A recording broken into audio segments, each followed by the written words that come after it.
Hello, it's Nadine here, and I'm here with this week's episode of Life, Health, and the Universe. And today I am joined by David Bruce Robinson. I'm using your middle name because Very everything formal. I've read has your middle name on it, so I'm Oh, going with that. Welcome, David. thank you, Nadine. Um, It's nice to meet so you.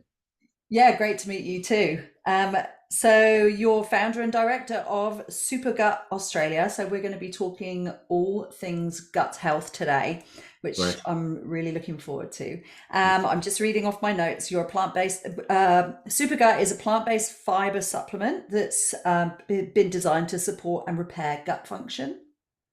You can correct me on any of this.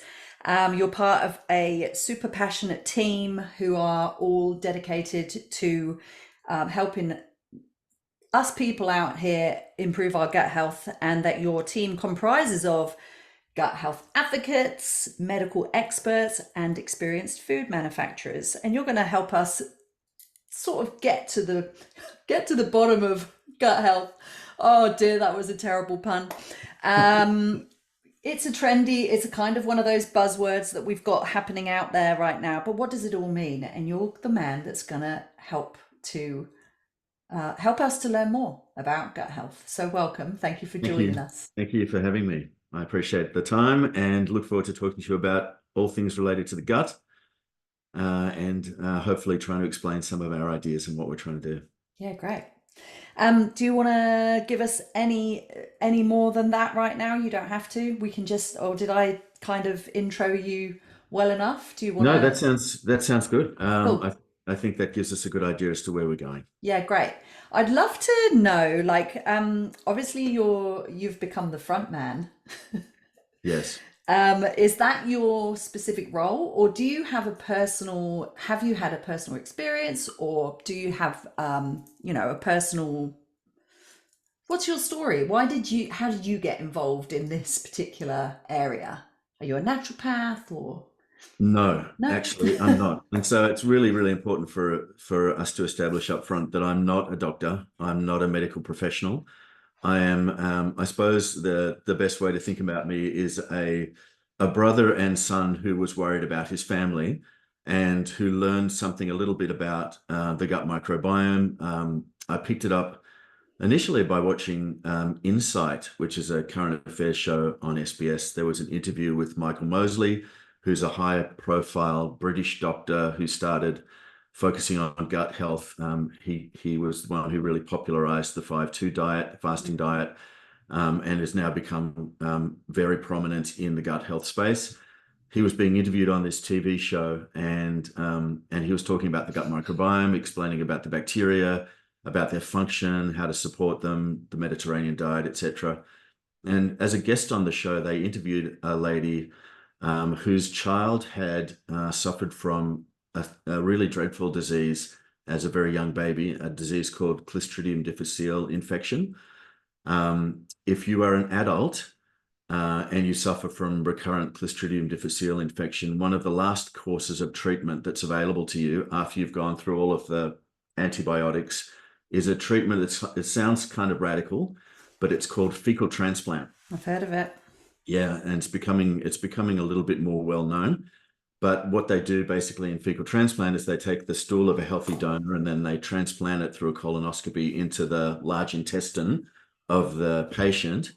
It's only approved in Australia for adults, and even then in only fairly rare circumstances. But this poor child, who was literally 2 years old, had suffered from Clostridium difficile infection for his whole life, and he was dying. And so his Wow. parents lobbied Children's Hospital to have this treatment, which they were very reluctant to approve because it was still fairly novel, and especially for pediatric use. But eventually they managed to convince the hospital that this was really his only chance of survival. So they took a stool from his father, they processed it, they transplanted it into young Darcy, and within, I can't remember the exact numbers, but they're fairly indicative. Within 24 hours, his primary symptoms of Clostridium difficile infection had subsided. Within a Wow. few days, he had his first solid bowel movement of his entire life. And weeks later, he had a gut function that resembled a child of his age who was healthy. And so it really was a miraculous savior for this poor child. And it really got me thinking about the gut microbiome and fecal transplant and how it might help other people suffering from chronic diseases.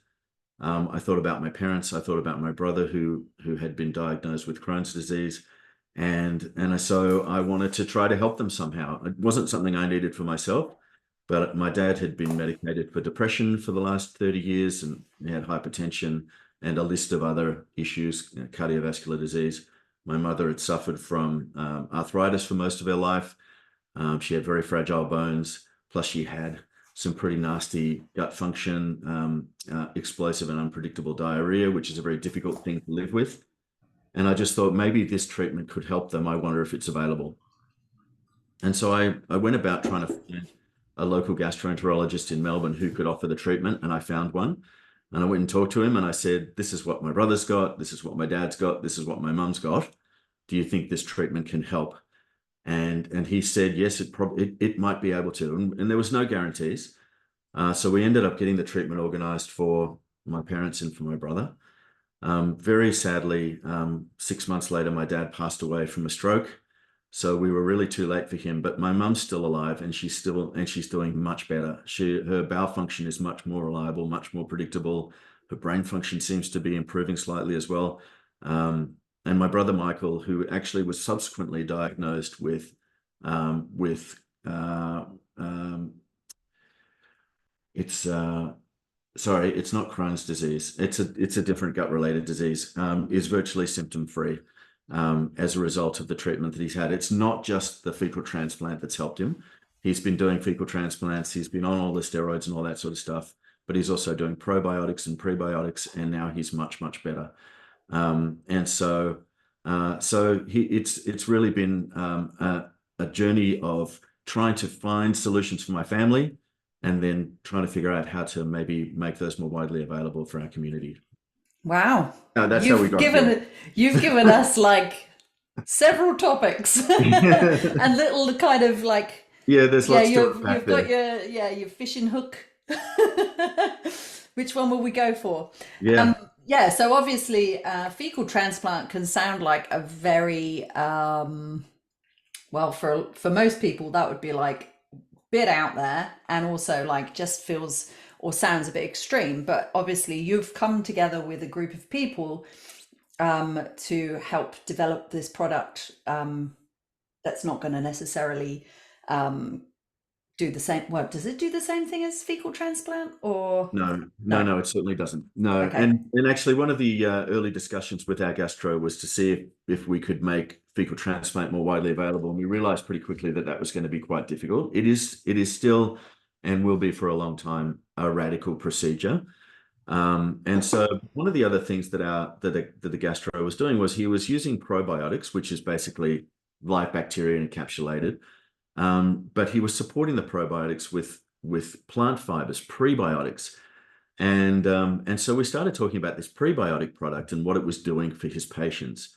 And the way he explained it to us, and it was reiterated through subsequent looking at medical research, is that the prebiotics actually support the bacteria that live inside us. And we can talk about many aspects of this over the conversation, as I look forward to doing. But we pivoted away from fecal transplant towards prebiotics because it was much more accessible, much more. It's a much easier product to blend and to build and to market. And so that's where we've placed our emphasis, rather than trying to rebuild the microbiome using a donor stool. We're trying to rebuild it and support it using prebiotics. Yep. Great. Amazing. Okay, well, let's start right at the beginning, because I could go down a whole bunch of different avenues. Okay, just reading through my questions. So gut health, what is the role? Let's just talk about what is the role of gut health. Like, obviously, we know when we feel well, right? And if we've got like what you described with your mum, those experiences, we know that that's not right. But like when it comes to gut health, what is the role of it? And are there any secrets to good gut health? Oh yeah, it's a really important question, and the answer is absolutely. So what medical science has discovered over the last 20, well, if you take it back to I think it's 1200 years BC or something, Hippocrates, who's considered the forefather of modern medicine, wrote, all disease begins in the gut. And then when a modern doctor takes the Hippocratic Oath, that oath is named after him. He was the one who created the basic principles of modern medicine. And even when he was alive, so long ago, he knew that if you had a disease or if you had a health issue, the chances are that there was something happening inside your gut. Nobody in those days really understood why. And we know a lot more about what gut health means now than we did back then, for various different reasons that we can talk about. But basically, if the human gut is not healthy, then the human being is not healthy. It really is the foundation of health and well-being for a human being. And there's a couple of really important reasons for that. Number one is that our primary immune function resides within the gut, and that's where our immune response emanates from. So if our immune function is working properly, then it helps the human being to combat viruses and other pathogens and to stay healthy. But also the integrity of the gut lining is so important as well. And the gut is basically a tube, as you can imagine. The gastrointestinal tract runs from your mouth to all the way down to the back end. It's a single tube that runs through your body, and it has to have cellular integrity. Because basically, if you can imagine, without being too graphic, imagine what's in your toilet today was in your gut yesterday. And what you don't want is you want anything that's inside your gut to be passing through into your circulation. It's full of nasty stuff, right? And so the integrity of the gut lining is absolutely essential to your health and well-being as well. And so if you've got a healthy gut, then you've got good immune function, and your body can operate properly. It gets all the nutrients that it needs out of the food. And and there's ways of supporting gut health, and we can talk about the prebiotics as we need to. But basically, you've got a population of bacteria that live inside your gut. Those bacteria perform a number of different functions, most of which are still unidentified, by the way. But those that are known, there are bacteria that are known to have a health benefit or provide a health benefit to the host, and there are those bacteria that are known to provide a health deficit, let's say. If you can support the bacteria that provide you with a health benefit, then your gut stays healthier, and you stay healthier as a result. So it's about promoting and maintaining healthy bacteria inside the gut to maintain that gut function. Wow. Yeah. Okay. So I wrote a few notes then, just to add to the other notes that I already had. Sure. So let's talk. Can you talk us through some of the types of gut issues that people experience? And then maybe about some of the causes? I know that you've sort of said that, was it Hippocrates? Yes. Yeah, he so we don't, like, I think you suggested, we don't know all of the answers, but we know that the gut plays a massive role. And I recall something froze. So we'll go back. So I think it was about 12-ish years ago.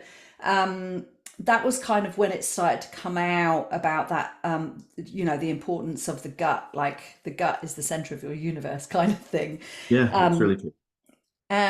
But we don't know all of the ins and outs of why, as you suggested. But we're getting to the root cause of what some of those things are. Can you talk us through some of the things that we might experience? Like, I've written a whole bunch of things down, and you've already suggested some things with the health of your brother and your parents, and what those causes might be.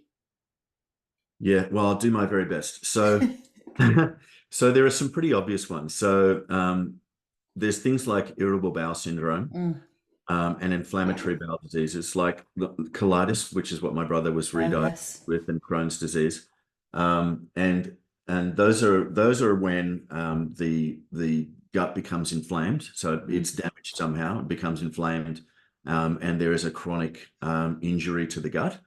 But things like irritable bowel syndrome, where there may not necessarily be any specific injury to the gut, but there's disrupted bowel function. So there's different types of irritable bowel syndrome. There's one that's irritable bowel syndrome diarrhea, which of course, as is described, is when you have considerable discomfort throughout your bowel, your large intestine. It's painful, it's bloating, you get cramping, and you also suffer from diarrhea. That's a little bit like what my mum has or had. And then there's also a constipation version of that, which is the opposite, obviously, when rather than having diarrhea, you have constipation. But it's one of those diseases that it's really tricky, because there really is no specific diagnosis for it. You can go to the gastro and they'll say, if this is what you're experiencing, it's basically they diagnose through a survey. They say, how often are you having a bowel movement? How painful is your bowel movement? How much pain are you experiencing at any given point in time? And when you answer a series of questions, these are questions that the gastro will ask you. Depending on what your answers are, they get to the bottom of the list and say, well, you've got irritable bowel syndrome. And then the question, of course, is, well, what can I do about it? And then the answer is, we're not sure yet.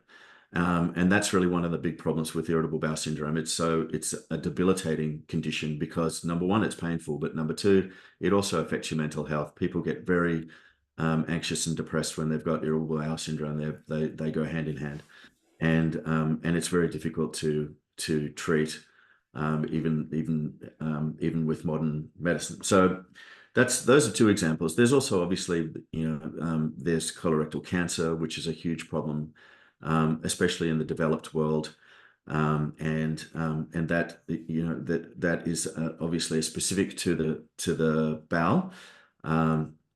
And then there's other things like depression is also now being connected to disrupted bowel function. And then there's a whole list of inflammatory-based diseases as well, which are also the chronic diseases that are, unfortunately, the biggest leading causes of death for all of us, are now also being connected to disrupted bowel function and inflammation, which we can talk about as well if you'd like to. Wow. So there's a long list There is a long of list. problems that can happen if you don't have a healthy gut. Yeah. You touched on it before, your mum having arthritis, and you also talked about leaky gut. And I'm just going to share a little anecdote from a while ago when my husband and I had a gym in Sydney, and we did a nutrition program. And there was one client who had very bad, there's two different arthritis. One's rheumatoid. It wasn't that one, it was the other one. I can't remember the name of it. Anyway, she was only in her 30s. She had really bad arthritis, but she changed her diet and therefore her gut health. So she removed a whole bunch of stuff that wasn't favorable for her gut, and her symptoms basically went away. Yeah. So can you sort of explain to us that idea of leaky gut? Like, what is happening with leaky gut? Because you kind of suggested that there's stuff that's going into our system that shouldn't be, and the problems that can cause. But how does that happen? Like, what happens with leaky gut? So the thing about leaky gut is basically your large intestine is kind of like a sieve. If you can imagine that. My dad was a lecturer at Melbourne University for most of his career, and he used to teach about anatomy and biology. And what he would teach his medical students is that the whole purpose of the large intestine is to create a stool.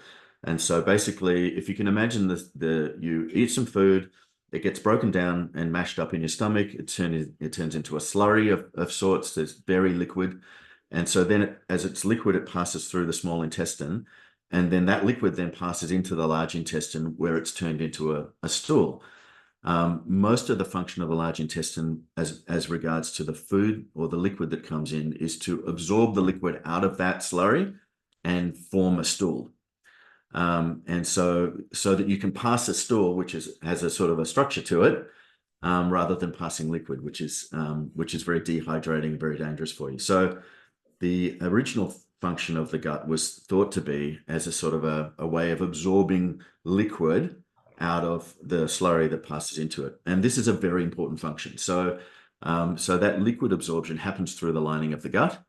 But the thing about that lining is that you want the right things to pass through, but you want the wrong things to stay where they are. And so any of the large particles that are inside your large intestine, you want them to stay inside the tube, whereas you want the microparticles and the liquids to be absorbed through the gut wall into the circulation. So if you can imagine that the sieve has a certain size to it, so it allows certain particles to pass through, but not others. In the case of leaky gut, the integrity of the lining starts to deteriorate, and larger particles start to pass through the lining of the gut into circulation. And this is a really big problem, because what's happening is that as you can imagine, the contents of your large intestine start to pass into your circulation, and that causes a couple of different problems. The number one being is that it sets off an immune response. And so your immune system recognizes that it's got foreign particles inside circulation, and so it triggers a response and it starts to try to fight those particles. And the problem with this, of course, is that if there's continuous particulate matter passing into circulation, then the immune system is constantly firing. It never turns off. It never resolves, is what they call it. And so this is so leaky gut, where the integrity of the barrier has been compromised, can lead to low-grade inflammation, which is then unresolved. And this is where over decades, many of the chronic diseases that we're seeing, that are the big inflammatory based diseases, are being caused by this condition. Right. Okay. Does that help explain? Yeah, definitely. Yes. So basically stuff that's going into your system that's supposed to be coming out the other end. Stay inside the tube, passes through the gut wall into your body, and then your body responds.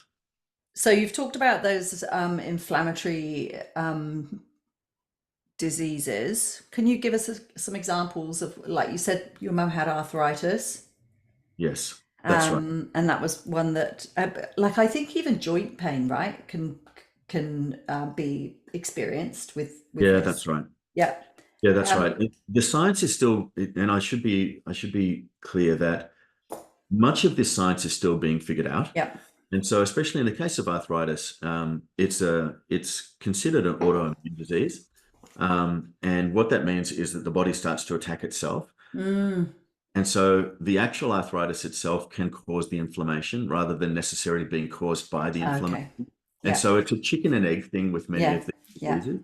And so it's really important for us to be really clear to say, Yeah, sure.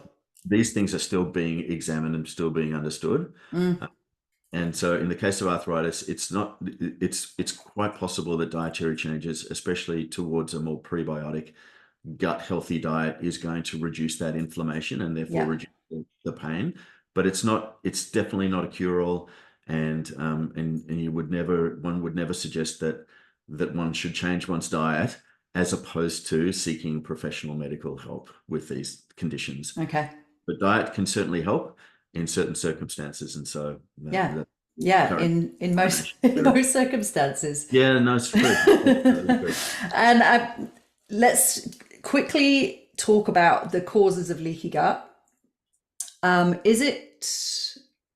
And sorry if I missed this and you've kind of already touched on it, but is it like because of the types of food that we're eating? We hear about people with celiac disease, gluten intolerances, but also there's, a whole bunch more information coming out about the negative effects of pesticides and that sort of thing in our foods. Are they the causes of leaky gut, those kind of things? Is it like directly linked to what the quality of our food? It can be, yes. There's also often an infection which happens in the gut, which can cause disruption of the gut barrier function and an inflammatory response. But one of the things that we're really interested in at Supergut is this metabolite called butyrate. So butyrate is and I'll give you a little bit of background on butyrate. We'll talk more about it later, I'm sure. But butyrate is a molecule. It's a form of energy called a short chain fatty acid. And this form of energy is the preferred energy source for the cells that line the gut wall.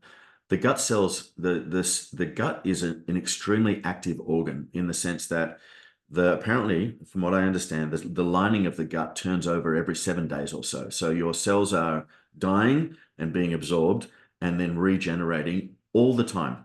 It's an extremely hungry organ. 25% of our oxygenated blood goes to the large intestine. So it's using a huge amount of energy, and it requires a huge amount of nutrients for it to be able to regenerate itself effectively.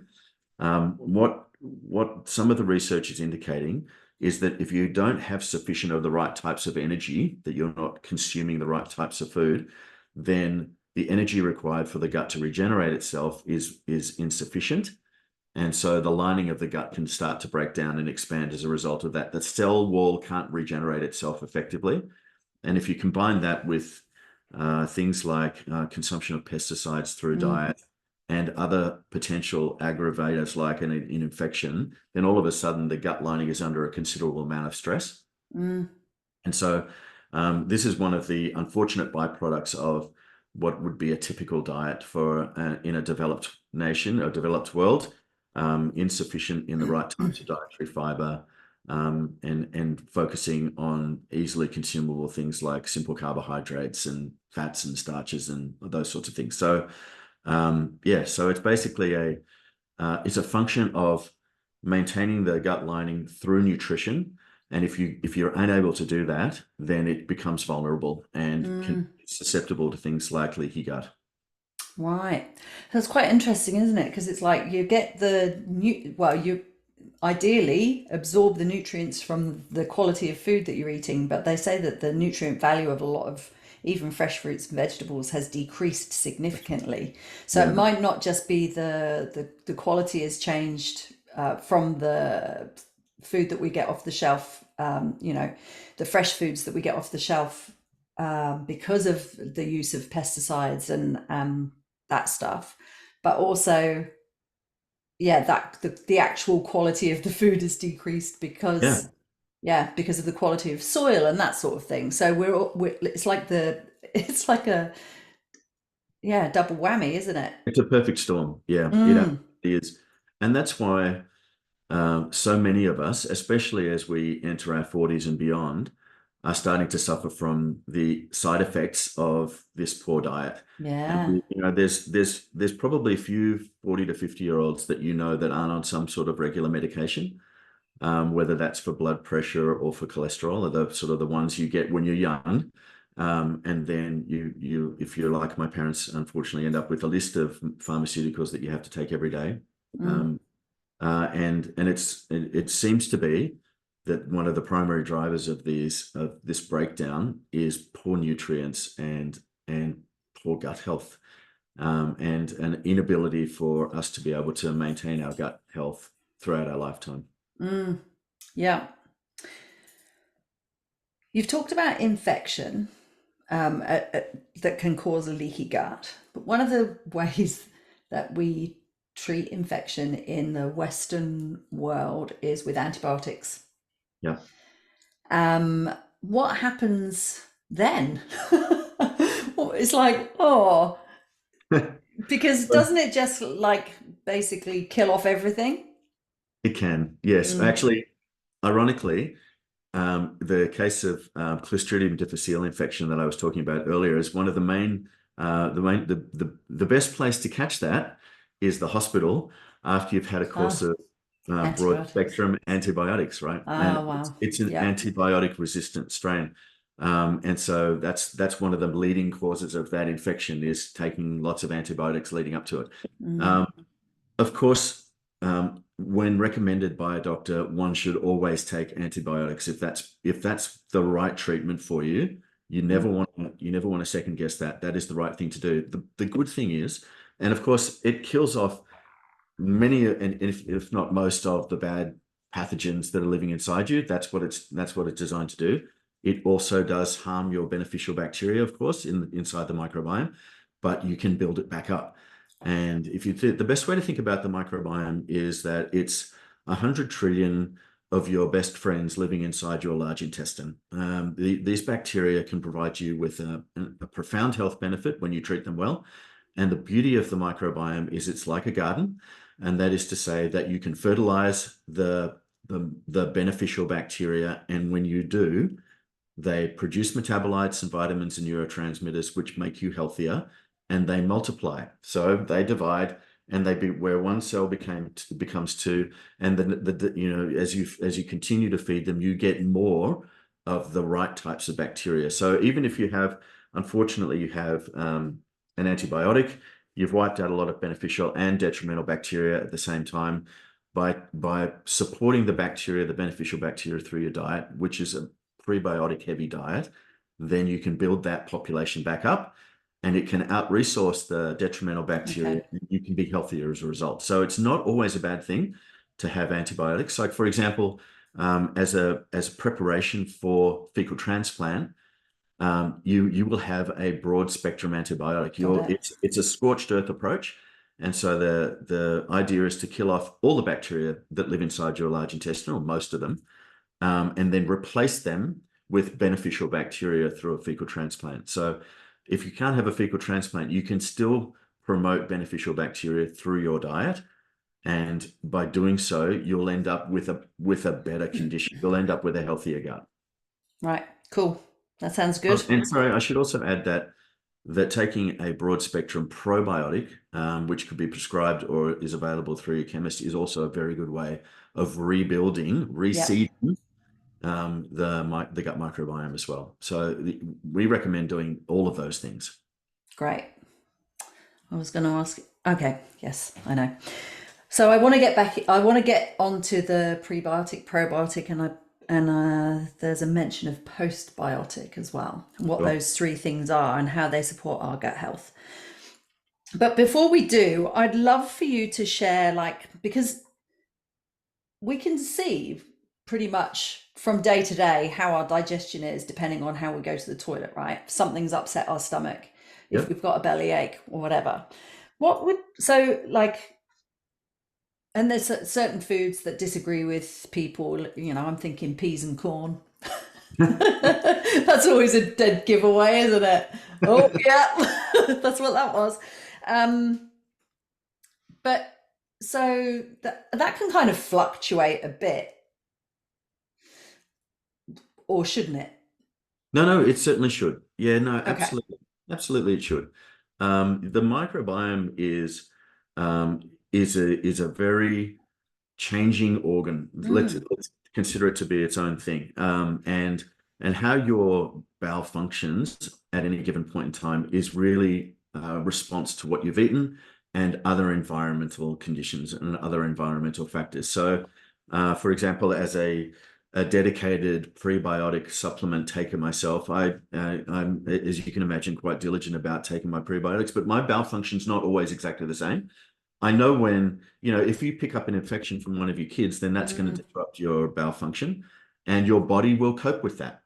It will change its function and change its performance to accommodate what's happening inside it, and then it will readjust and it'll normalize and everything will get back to you. That's exactly what it's supposed to do. That's exactly where it's supposed to be. If you've got long-term disrupted bowel function, like for example, if you've got constipation and you're passing stool less than 3 times a week, let's say, and that's a long-term condition for you, then that's indicative of an issue inside your gut. And same with loose stools as well. So if you're passing stool more than, let's say, 3 times a day, and that's a long-term condition and it's very loose and watery, then that's indicative of a more systemic problem inside your gut. But if your gut function's fairly reliable, you're passing stools at about the same time every day, whether that's 1 or 2 a day, and that's your typical pattern of behavior for your gut function. Occasionally, you might become constipated. Occasionally, you might become a bit looser. But if everything sort of returns to normal, then that's indicative of a good, healthy bowel function. Having said that, though, it doesn't mean that everything's perfect.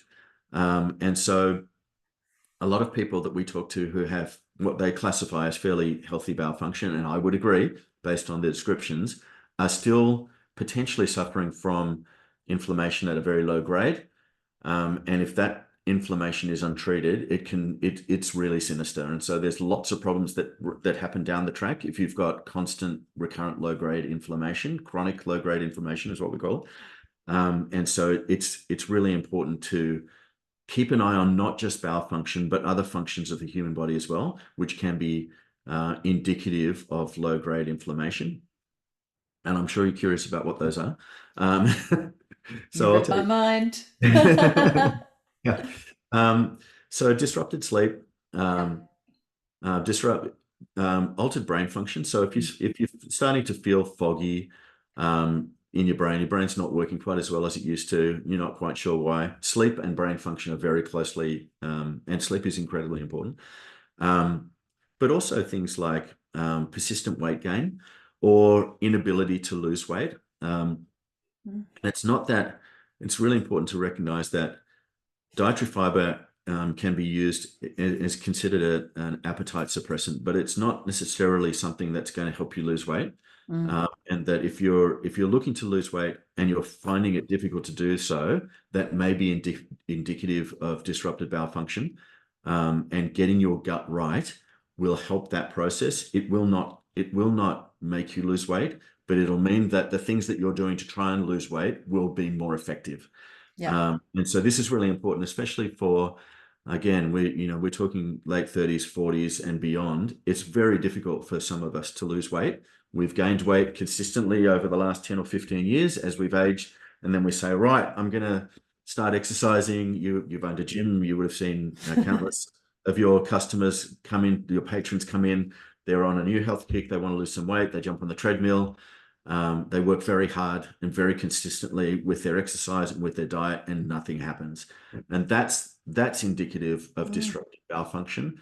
Get your gut right, and the things that you're doing to lose weight will start to work better. So Okay. things also like, you know, aches and pains, especially in the joints. Mm. It doesn't necessarily mean you've got arthritis, but it just means that your body's not healing itself as well as it used to.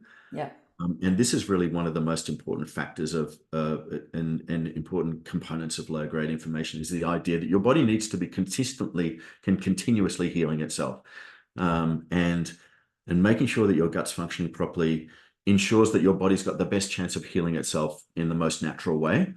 And if your body can't heal itself, then eventually, like any machine, it will start to break down. And so what else is there? Those are really the big ones in terms of inflammation. Mm.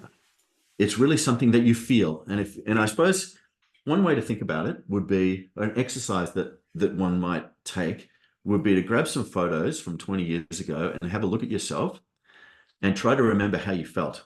Remember how much energy you had. Remember how you thought about the world. Remember how your brain was working 20 years ago, and then recognize that the difference between how you were and how you felt 20 years ago and how you are and how you feel today is a function purely of how you've treated your body.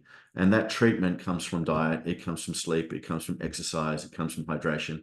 And it's the things that we do every day that lead to the change between who we were 20 years ago and who we are today.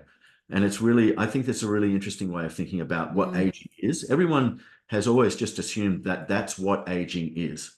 But if you've had a chance to travel, especially to indigenous cultures, and especially in Southeast Asia, you look at old people and they look virtually no different to the Yeah. young. You're right. They don't look different. They've got the same size bodies. They've got the same mental capacities. They've got the same level of energy. They're living in a much more natural way. They've got a much more functional diet. They're living in much more community sort of types of settings. You go to the Mediterranean, you look at the old people. They're incredibly active. They're out gardening. They're walking. They're socializing.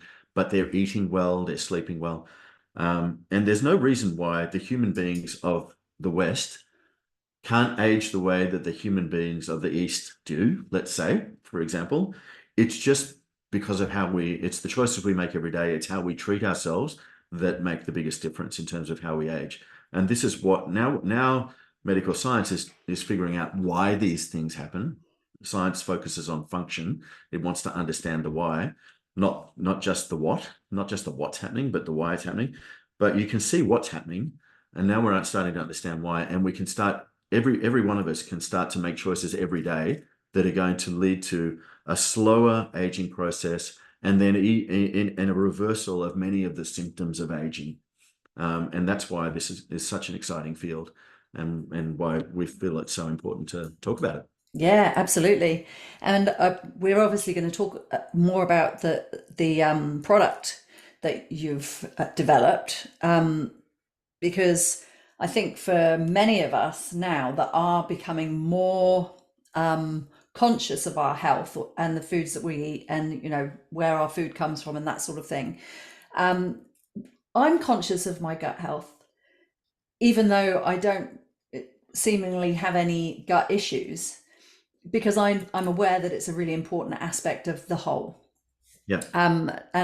So I think that we're making choices around that, and that all of those choices can help to keep us like we were 20 years ago.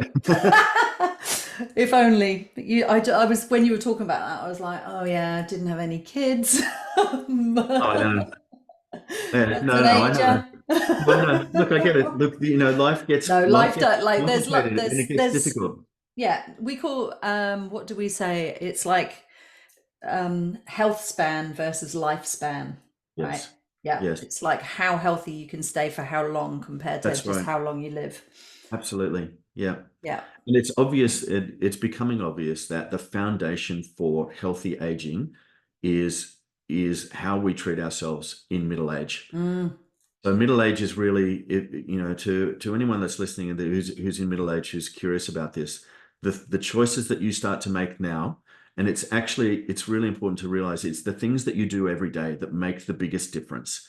So it's the snacks that you eat every day that you probably maybe shouldn't be, while you're waiting for your soup to warm up on the stove or whatever it might be, or it's the less half an hour, go to bed half an hour later. All of these little things make a huge difference over the long term. You think about it, it's like investing in your health, right? So you make a little incremental changes to your lifestyle every day, and they start to make a huge difference as we get older. And if you look at an aging population, if you look at 60 and 70 and 80-year-olds today, they really are, many of them, most of them are really struggling. And they're really struggling with chronic diseases that were classified as environmental, which basically means that a chronic disease is avoidable. And it's about the choices that we make every day, which make that biggest difference. yeah. Yeah. Amen. Amen. Right. Um, I was going to ask you one more thing about the gut brain axis, because you Yeah. kind of covered Yeah. off on that when you were saying about how we can feel mentally foggy and not sleep as well and that sort of thing. And I Yeah. know you've well, from what you've said about with us people slap bang in the middle of for the that middle age bracket, that's probably who this product is targeted at. However, I just want to ask about, I'm sure you'll know, behavioral stuff with kids and the Oh, gut. yes. Yeah, it's a really exciting emerging field. And I think um, it's one of those topics which I think is really important, but also really sensitive. So Mm, um, neurodivergence is becoming a recognized classification, and it's becoming, and it may be something that's always been there, was just unclassified before. And I imagine that if we think back onto our own childhoods, we can all remember kids who were a little bit different. And as I think back on my own personal experience, I would never suggest that there's anything wrong with any of those differences. And I think it's really important to recognize that, is that neurodivergence, I think, is providing us with an enriched community, and a different way of thinking about what our priorities are, and a different way of thinking about our own lives. And so that's a really important thing to think about to start with, but number one. But number two is that there's also a number of people with neurodivergence who are really struggling, and that they're really suffering with their condition. And so if there is a way of helping neurodivergent kids, especially, and adults, young adults, to live higher quality lives for their own benefit because they're struggling, then I think that that's worth exploring and worth looking into, and that there's very promising work being done within the field of the microbiome, probiotic bacteria, and gut disruption and gut function, which is indicating that it's a really promising area for neurodivergence, especially for those that are suffering and from I don't know how you classify it, painful, let's say painful neurodivergence. Um, and there's lots of scientists around the world who are looking into this topic to try to figure out if there's ways of easing some of that burden for the individuals and for their families. And I think that I think it's really important work. And I'm very excited about the possibilities for the future. What I expect is that that treatments for those that want them and for those that are suitable will be a combination of therapies, which include potentially fecal transplant, probiotics and prebiotics. It's going to be one of those things like depression where it's a sensitive topic, and there's really the mechanisms of certain types of depression and their relationship with the gut are becoming clearer, and there is an accepted body of research which indicates that some people have certain types of depression, have disrupted bowel function, and they've got a certain profile of microbiome. And this was one of the reasons that I was so keen to get my dad to try, because he'd been medicated for depression for 30 years. And I was really happy, even though it's a little bit of a moot point now, I was really happy that he started to feel much better after his treatment. And he realized what the treatment had done for him. And of course, we were too late for Dad. And he had cardiovascular disease, and he had a heart attack when he was younger than me. And he was sick. He was a very sick man, and he was treated with the highest duty of care and with the best possible knowledge of pharmaceuticals and medical and psychiatric treatment that was possible. He got everything that he needed, and the family's incredibly grateful for all of the treatments that he had. But he stayed sick though, and that was the thing. Was one of the things that really drove us to start this business, was to say, look, if there's a way that sick people can get healthier, they may not ever be completely healthy, but they could be healthier through these types of treatments, then let's explore it and let's see what can happen.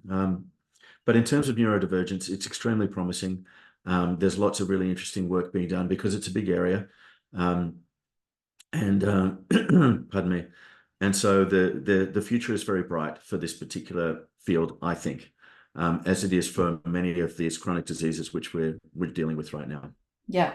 Yeah. I actually, when you talked about fecal transplant, that was that was something I read about it, and it was to do with children's behavioral stuff. Yeah. But I think, like, I'm curious. I've got a 9-year-old, and he's like forever had like unstable gut, I would say, like, and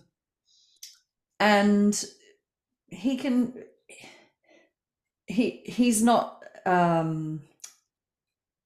he hasn't been considered for like neurodivergence or anything like that, but like just his behavior and his gut, like I definitely see a correlation. He's not naughty, but he can kind of be a little bit erratic. Sure. And I definitely think that there could be a link. And especially if we look at, the quality of food that a lot of our kids are getting, and the environment, as you said, is a massive contributing factor for gut health.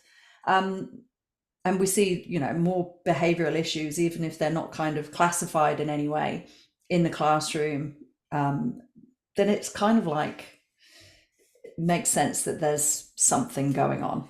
Oh, there definitely is. There definitely is. If you think about it, so they say the gut is, they call it the second brain. Yes. But I would argue that it's actually the first brain. And I'll explain my thinking on that. So the lining of the gut wall there's as many neurons in the enteric nervous system, which is the gut and the vagus nerve, which connects to the brain and other organs. There's as many neurons, if not more, in that system than there is in your spinal cord. So if you can try and get your head around that. Now, there's more neurons in your brain, but the second most neuron dense system in the body is not the spinal cord. It's the enteric nervous system. And so what we're seeing, what science is revealing is that when gut bacteria consume bioactive compounds like prebiotics, they produce metabolites like short chain fatty acids like butyrate. They also produce certain types of vitamins that are unable to be produced in any other way. But they also produce things called neurotransmitters. Neurotransmitters like signaling molecules that come from this fermentation process, and then they pass into the lining of the gut, into the enteric nervous system, and they send signals up to the brain. And so if you can imagine, there's a really simple way to get your head around this concept, okay? So you're walking into your favorite local deli, and there's two bain-maries. There's the salad bain-marie, and there's the fast food bain-marie, which has got the schnitzel burger in it, okay? And so you walk in the door and you've got the best intentions. You're like, I'm going to have a salad today. I'm going to be really healthy. I'm going to make sure that I eat all my nutrients. And then you walk towards the salad bain-marie and you catch a whiff of the schnitzel burger and you just go on autopilot over this way. And so, so the point is that the bacteria that live within us are sending us signals to our brain, and they're saying, when you ask yourself, oh, I wonder what I feel like eating today, you're asking the bacteria, and the bacteria are telling you what they would like you to eat. Schnitzel. They are guiding us towards the schnitzel. I know it sounds a little bit science fiction, but this is what seems to be happening. And the bacteria actually have a profound influence over many of our functions, many of our choices. And there's a really fantastic researcher. His name's John Crohn. He's an Irishman. And he runs a lab at University College Cork. And one of the things that he discovered is that if you can imagine that there's a connection between between a stress response and gut function. So when we get really stressed, then we tend to have disrupted bowel function. So we get constipated, we get butterflies in the stomach, and it tends to affect everything that's happening down here. And so he and his colleagues wanted to try to figure out what was causing the disruption and the perturbation of the gut function during a stressful episode.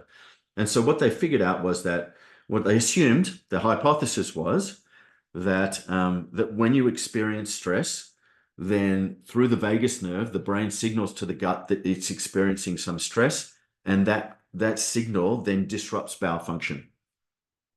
And that was their working hypothesis. But what they discovered was, in fact, quite the opposite. And what they realized was that, as you can imagine, some people are really cool under pressure. They don't experience stress the same way other people do. It doesn't affect them. Whereas others are natural stress heads and they find everything potentially disruptive and quite stressful. What this team discovered was that there's something happening in the microbiome which is influencing the way you respond to stress. And the way they discovered this was by taking bacteria and putting it into sterile mice. So they grow these mice in the lab, and they have no gut bacteria at all, and they behave in a certain way. And what they found was that they could take the bacteria, a stool transplant from different types of people, and the same way that person responded to stress would be the way that the mouse responded to stress. Wow. And this was groundbreaking discovery that happened 15 years ago or so. Wow. Professor Crohn's built a whole lab on this work and much other work that he's doing. And so what they're trying to do is they're trying to identify which species of bacteria influence this type of stress response. But the thing that's so profound in my mind is the idea that the composition of your microbiome influences how you react in certain circumstances. And what they've gone on to discover is that it also impacts your stress response. It impacts your bravery. It impacts your sociability. Wow. And so all of these things are starting to be revealed about the bacteria that live inside us. And it really gives us a really interesting way to think about who we are and why we are the way we are. Because a part of who you are is what's living inside you, and how what's living inside you is influencing the choices that you make, but also most importantly, the way that you feel. And this is, I think this is incredibly exciting, because the beauty of the gut microbiome is that you can change it. You can influence and you can promote certain types of bacteria living inside you, and you can out-resource bacteria that you don't want. And so this is why diet's so important. This is why lifestyle is so important, because you can profoundly change the way that you think and the way that you feel by, over time, changing the way that your body works through this microbiome, this amazing system that lives inside you. Yeah, that makes complete sense. Yeah. So going back to your child, do you find that, is it a male or female, non-binary? Male. Male. Okay. Louis. So Louis. Okay. So Louis, do you find that Louis has certain fixations on certain different types of food? Are there things that he absolutely won't eat, or is he happy to eat everything? He'll eat everything, pretty much. Yeah, well, that's great. Okay, so that's a really important thing. So the more fruits and vegetables, nuts, legumes you can get into him, the better. Yeah. Same goes for everybody, by the way. But you might just find that, if you see a connection between his gut function and his behavior, it doesn't sound like it's really much to worry about. I mean, kids are just kids. They're going to be themselves, right? And as long as he's happy, and he's probably never happier than when he's being disruptive, if he's anything like my kids. Then you just got to keep feeding him good stuff and let kids be kids. Yeah. And maybe give him some of your gut supplements. Oh, absolutely. Yeah. I mean, let's talk about that. We're heading towards the end of our hour, so conscious of our time, but obviously we want to know all about the supplement that you've got and that you've developed. And also we were going to touch on the pre, pro and postbiotics. You've kind of touched on them a little bit, but I'm assuming that your wonderful product has these things in it. It does. Okay. So the probiotic, which we know many people have heard of a probiotic. It's a pretty common term now. So probiotic foods are foods that contain live bacteria. So the one that we've all had in our fridge since the time we were kids is yogurt, which has got lactobacillus as the live compound within it. But also it turns out that cheese is a fermented product that has live bacteria in it as well. It's probiotic. Things like supplements like Yakult, which is a little shaky, give it a shake. It's like a supercharged yogurt. Many cultural foods from the Middle East and from Asia have probiotics in them. So things like sauerkraut, kimchi, kefir, which is a fermented milk product, are all probiotic. And what else is there? Kombucha, a popular probiotic drink. So these foods all contain probiotic bacteria. What lives inside your microbiome is a combination of mainly bacteria. They are classified as probiotic bacteria. So that's a live organism, is probiotic.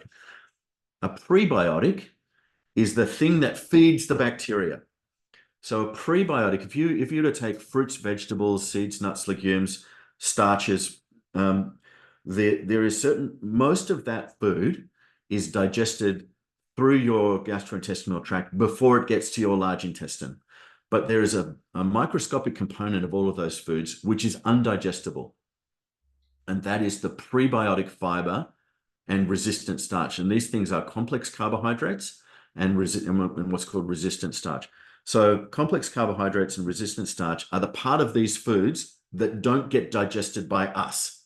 It's the leftovers, okay? And the leftovers are then arrive in your large intestine, and they are met with a huge population of bacteria that are just sitting there waiting for them to arrive. And when these fibers and these starches arrive, the bacteria start to break them down, okay? The breaking down of they ferment them. The bacteria ferment the starches and they ferment the carbohydrates. And they're doing that to nourish themselves. They're just looking after themselves. That is their resource, and they want to survive. You need to feed them. Now, what happens is, as a byproduct of this fermentation process, there's 3 different compounds that are created. well, there's more, but the main ones that we're interested in are these little molecules of energy called short chain fatty acids. I was talking about butyrate earlier. That's a really important one. That's a big one that's produced through this fermentation process. There's also one called propionate, which are those are the two big ones. And there's a number of other smaller, acetate and a few others as well that come through this fermentation process. That's like the pharmaceutical component of the gut microbiome is these short chain fatty acids. They provide the body with essential nutrients that it can't get any other way. Okay, so you can't get butyrate any other way than through this fermentation process. There are pharmaceutical companies that are trying to synthesize butyrate. It's not working because you Okay. can't take it as a tablet, you can't take it as a liquid. You have to ferment your own butyrate, and you do it by eating plant fiber. And the butyrate and the neurotransmitters and the vitamins that are produced as a result of this fermentation process are the postbiotics. And so it's the postbiotics which provide the human being with the benefit, Okay. and the prebiotics are fermented by the probiotics. Does that make sense? It's really, Yes, I know it makes absolute sense. it makes perfect sense, right? So if you Yeah. can imagine, okay, think about it like on a global scale. Okay, so when our stool can be used as fertilizer, right? Yeah. Well, the stool of animals is a form of fertilizer. Yeah. Like, let's just Yeah. say, okay, so the food that we eat, let's say that's our nourishment. Our body processes that food, and the byproduct of that processing is a stool. That stool then fertilizes plants and fertilizes the garden, or it goes into nature and acts as fertilizer. It's exactly the same idea. It's like the Okay. Yeah. prebiotics are fermented by the bacteria. In doing so, they provide the bacteria with nourishment, which allows it to multiply and thrive. And the byproduct of that process is then used by the body to create wellness. And so it's elegantly and beautifully simple. Okay, so if you've got the right types of bacteria and you feed them the right types of fiber, and this is where our product comes in, of course, you feed the right bacteria the right fiber, they produce the postbiotics that our body needs to be healthy. Yep. And this is our business, this is our product narrative. This is the whole idea behind our product. Our product is pure fiber. It's a combination of different fibers that we've selected based on medical research, which shows that they can provide a health benefit. They promote certain types of bacteria. And so we picked all of those fibers that are known to be the most beneficial for the human body, and we put them into two products.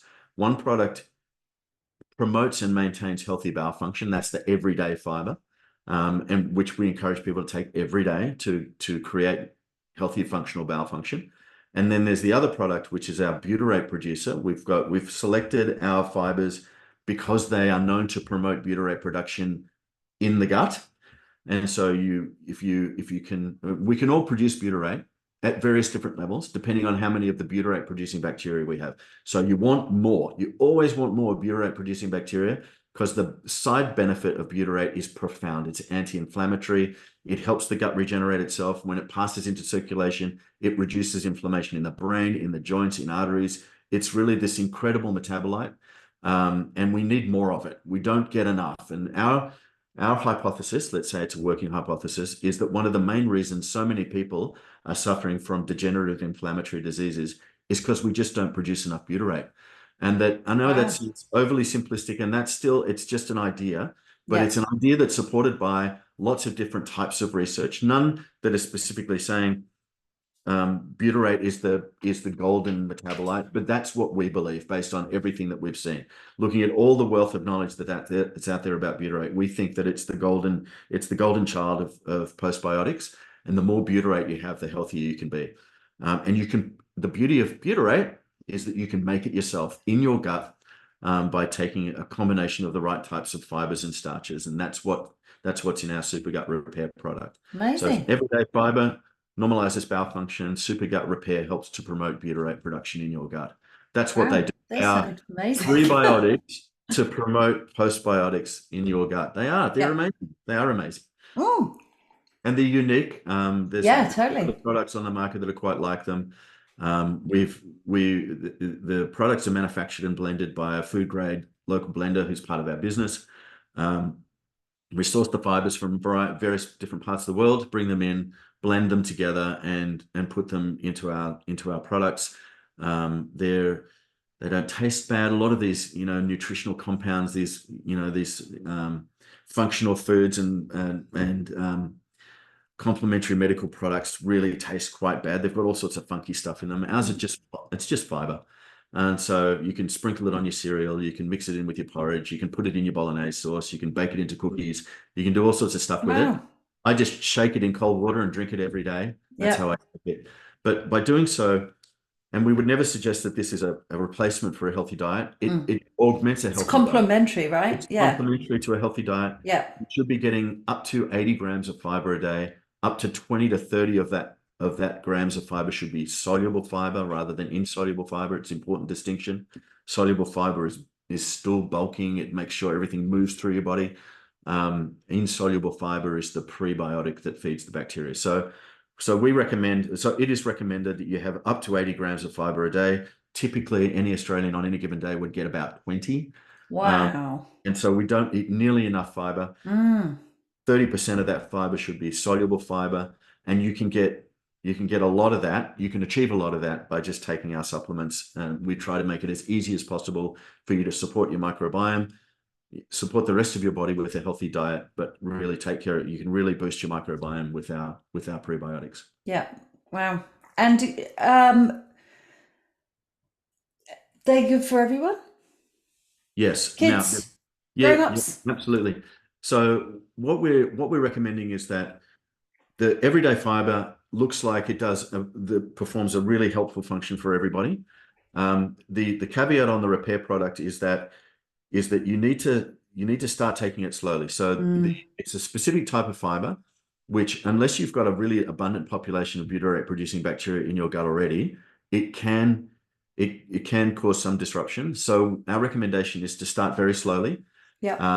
It's not necessary for kids unless they've got some sort of if they've had an antibiotic and they need to rebuild their gut microbiome. We're not recommending the repair product for kids. It's not aimed at them. It's really for us middle-aged folks who are starting to experience long-term low-grade inflammation because it's an anti-inflammatory.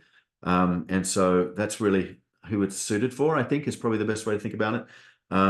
Start at middle age. If you've got elderly parents, you can absolutely start them on these products, and it will make a big difference to their gut function, and it can help to provide them with a long-term health benefit.